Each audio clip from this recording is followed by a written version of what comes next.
நேற்று நைட்டு வந்து எங்கள் ஏரியாவில் விநாயகர் ஊர்வலம் வருது சொல்லியிருந்தாங்க. மழை வந்ததுனால விநாயகர் ஊர்வலம் வரவே மணி 2:30 ஆயிடுச்சு. அவரை பார்த்துட்டு வந்து வீட்டில் தூங்குறதுக்குள்ள ரொம்ப லேட் ஆயிடுச்சு. சரி, ஓகே, மார்னிங் சீக்கிரமாகவே எழுந்துட்டு குழந்தைங்க எழுந்துக்கிறதுக்குள்ள பிரேக்ஃபாஸ்ட் முடிச்சிட்டேன் ஈஸியாகவே. ஆஃப்டர்நூன் லஞ்சுக்கும் வந்து சிக்கன் பிரியாணி முடிச்சிடலாம், சிக்கன் பிரியாணி வந்து கொஞ்சம் ஈஸியாக முடிச்சிடலாம் சொல்லிட்டு சிக்கன் பிரியாணிக்கெலாம் பொருள் வாங்கிட்டு வந்து வச்சுட்டு ரெடி பண்ண ஆரம்பிச்சிட்டேன். ஒவ்வொரு வீட்டில் வந்து ஒவ்வொரு மாதிரி வந்து பிரியாணி செய்வோம். எங்கள் வீட்லேயும் அந்த மாதிரி தான். நம்ம அந்தளவுக்கு வந்து நான் ஸ்பைசஸ்லாம் யூஸ் பண்ண மாட்டேன். ஏன்னா அவுட்ரு ஃபுட்டில் வந்து நம்ம நிறைய வந்து ஸ்பைசஸ் வந்து இது பண்ணுவோம். பிரியாணினாவே மோஸ்ட் ஆஃப் ஆல் நம்ம அவுட்ரு ஃபுட்டில் தானே சாப்பிடுவோம். வீட்டில் வந்து வீட்டு பிரியாணி மாதிரியே தான் செய்வேன். இந்த பட்டை, லவங்கம், கிராம்பு இந்த மாதிரிலாம் வச்சு தான் செய்வேன்.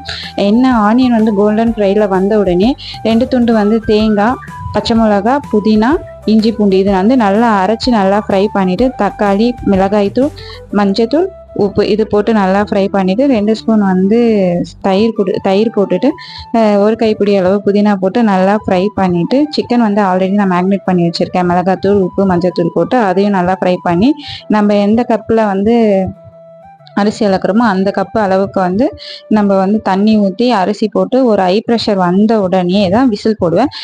ஒரே விசில் இறக்கிறோம், உதிரி உதிரியாக வந்துடும். நம்ம இறக்க முண்டு தான் நெய் ஊற்றி சாப்பிடுவோம். நல்லாவே இருக்கும், குழந்தைங்களுக்கும் நல்லா இருக்கும். கண்டிப்பாக ஒரு வாட்டி ட்ரை பண்ணி பாருங்கள். அடுத்த வீடியோவில் சந்திப்போம். தேங்க்ஸ் ஃபார் த வாட்சிங். முடிஞ்சால்